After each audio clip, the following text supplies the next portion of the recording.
Hi, well, I'm outside again, and with cicadas going, a little bit earlier at night, a little bit better view of the sky this time, and I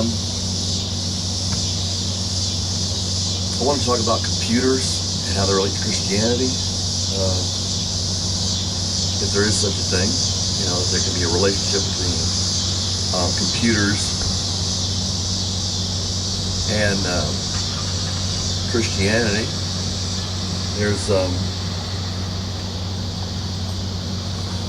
more activity in the background now because it's earlier at night. It's not about 9 o'clock. It's about 8:20, and it's about mid-August. And the cricket over there, you might be able to hear him. I want to talk about computers. Got an itch here. Okay, I want to talk about computers and becoming a Christian and how they're similar, or at least how it can be made to seem similar, right? Or the comparison can be made.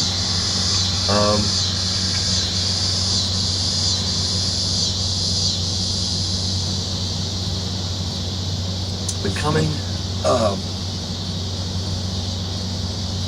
born again is different from saying, okay, I believe these said things, or I believe God exists. Read, I believe it's James 5. Read James. I believe it's the last part of James. I believe it's James 5. You go, okay. That itch on my ankle. Okay, you say, okay, God exists. You believe there is one God. And Paul said, or what is it? I guess James. James says, okay, you believe in one God. You do well. The demons believe and tremble.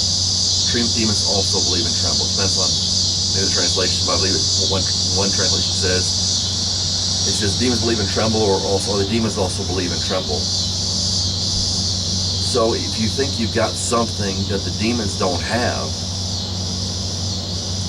or you think, well, demons are living a righteous life, I'd say, well, no, they're not. If they were, they'd be on God's side. So we say, well, I believe that there's one God. James says, you do well. The demons believe and tremble. The demons also believe and tremble. And he says, I believe God. I believe, that there's one God, and all that stuff. It's kind of like, okay. James says, so what? Well, somebody says, I believe in God, okay? What you mean is that you believe that God exists, and therefore you go in heaven.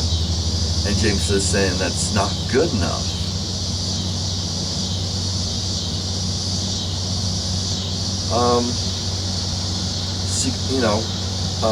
Oh yeah, I believe in God means I believe God exists. Well, I go to church, or I've accepted the things about Jesus. It's great. And then people may even say, I've accepted Jesus. Okay? That's great, I guess. But what does it mean to accept Jesus? It's kind of like saying, we can probably say something, I accept Santa Claus. If somebody believes Santa Claus is real, but if you never met him, how can you accept him? You just know about him. So I accept Santa Claus. It's great, okay. Santa Claus doesn't exist, so how can you accept him? Maybe Jesus does exist. But what difference does it make if you're a kid and you believe in Santa Claus, or if you're an adult and you believe in Jesus? What's the difference? I don't really see much. I don't really see any. It's got to be more than just saying you believe in something without knowing what you believe in, or whom you believe in.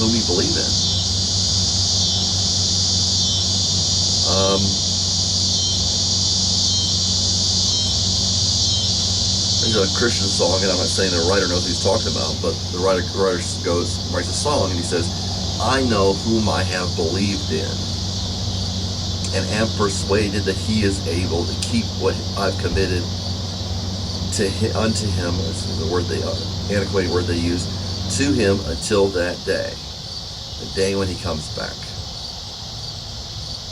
which is going to happen.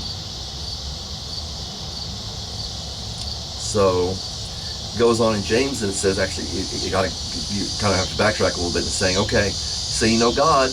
John says this in 1 John. You say you know God, but if you don't love people, you can tell that by what you do. If you don't love people, it's going to show up. And then John says, how can you love God whom you have not seen? How can you love God whom you have not seen if you don't love your brother whom you have seen? So, well, I've got good reasons to hate him. That's not good enough. James says, if you see, James is even more based on the thing. He said, if you see your brother in need of food and day of clothes, say, oh, God bless you, be well and fed and all that stuff. Kind of like, hey, give him some change or something. Not some change, but give him something that counts to you. What kind of a sacrificial gift is just going to say, well, hey, oh, I've got a quarter. Here's a quarter. You can go buy a gumball on the gumball machine. James saying that's not love, and it's not love unless it is enough. You have enough. If you have enough to take care of somebody's needs at that time, and you don't do it, then that's not love. You say, well, I'll give you $1. What's $1? We're supposed to follow in Christ's steps. Christ gave his life. Christ said to pick up your cross and follow him daily. So it's supposed to be more than like well, I'll give $1 and $1 off an offering plate or whatever offering plate they call it. You're supposed to offer your lives and not your dollar. If you accept Jesus, you accept a whole bunch of things. What he is, and a whole bunch of things that I don't think people are willing to accept if they call themselves Christians.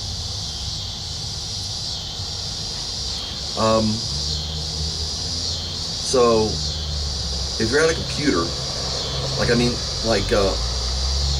downloaded Google Earth.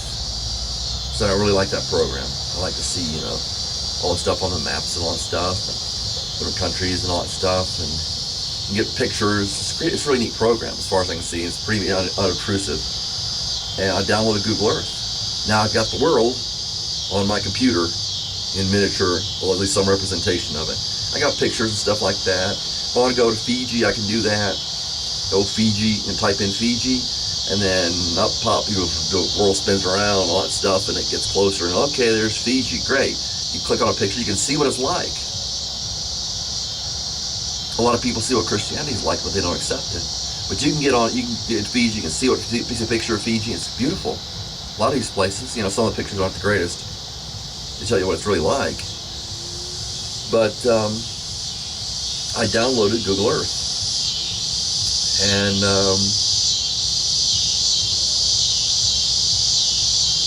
I had to first download it, then I had to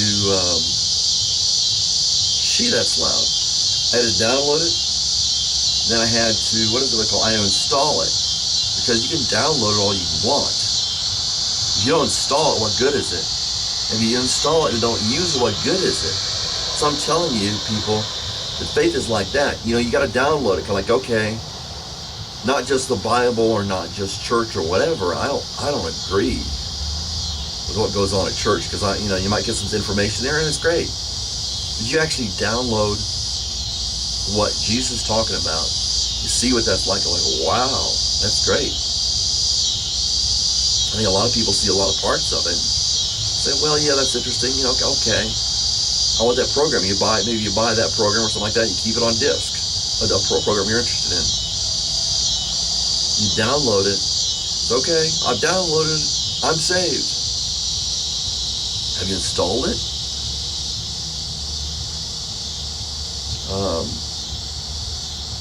If you don't install it, it's not going to do any good on your computer. So a lot of people think they've downloaded Christ, and then, okay, now I'm going to